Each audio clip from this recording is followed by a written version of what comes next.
Shalom, salam eksposisi M116. Kita akan belajar dari Yudas 1 ayat 24. Apa yang dimaksud dengan menyerahkan kamu dengan tak bercacat? Dalam Yudas 1:24. Akhir dari kata pendek Yudas meninggikan pemeliharaan dan kesempurnaan Allah atas umatnya. Bagi dia yang berkuasa menjaga supaya kamu jangan tersandung dan yang membawa kamu dengan tak bercacat di hadapan kemuliaannya dengan penuh sukacita bagi Allah, Juru Selamat kita, satu-satunya yang bijaksana. Baginya kemuliaan dan kebesaran, kekuasaan dan kuasa sekarang sampai selama-lamanya. Amin. Yudas 1:24 sampai 25. Allah berjanji untuk membawa kita tanpa celah atau tanpa celah dalam bahasa NASB di hadapannya. Bagi setiap orang Kristen yang bergumul dengan dosa, ini adalah alasan untuk bersuka cita. Kata Yunani yang diterjemahkan menghadirkan dalam Yudas 1:24 berarti berdiri atau menyebabkan seseorang berdiri.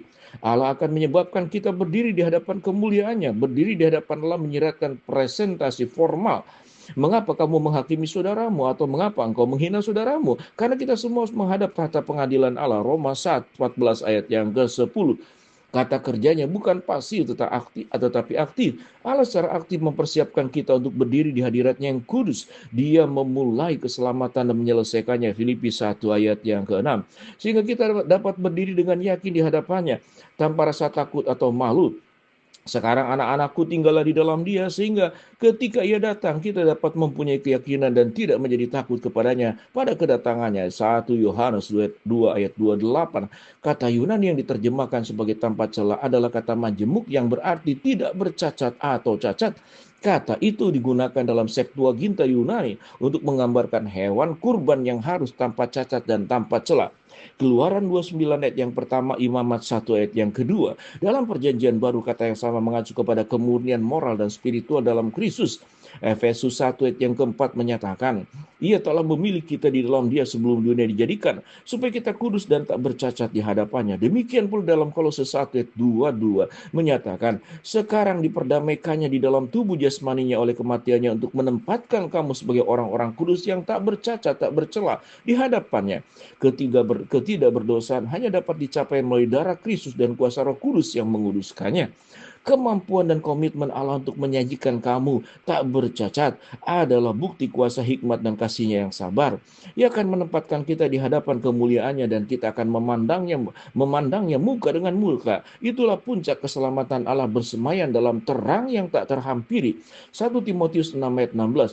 Dia kudus agung, orang-orang berdosa tidak dapat melihat kemuliaannya kecuali mereka diubah menjadi serupa dengan gambarnya dalam kemuliaan yang semakin besar, sebab kemuliaan itu datangnya dari Tuhan yang adalah Roh. 2 Korintus 3 ayat yang ke-18.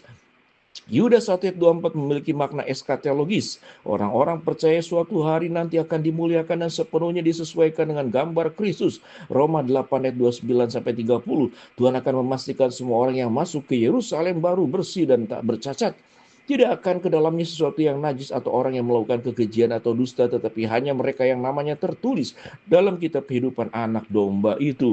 Wahyu 21 ayat 27. Orang percaya tidak takut pada hari penghakiman, tetapi mengantisipasi melihat Tuhan dengan sukacita besar. Di dalam kasih tidak ada ketakutan, dan kasih yang sempurna melenyapkan ketakutan. 1 Yohanes 4 ayat yang ke-18. Sukacita ada dua. Allah senang dengan umat tebusannya. Sefanya 3:17. Dan orang percaya akan mengalami kepenuhan sukacita di hadirat Allah. Engkau memberitahukan kepadaku jalan kehidupan, di hadapanmu ada sukacita berlimpah-limpah, di sebelah kananmu ada nikmat senantiasa. Mazmur 16 ayat 11. Yudas 1 ayat 24 meyakinkan kita tentang kasih karunia Allah yang menopang. Dia akan menjaga engkau supaya jangan tersandung. Kitab ini juga memberi kita harapan untuk masa depan, karena kita memiliki janji bahwa Allah akan membawa kita tanpa celah di hadapannya. Kitab ini juga memanggil kita untuk menjadi kudus sebagaimana Allah kudus. 1 Petrus 1 ayat 15 sampai 16.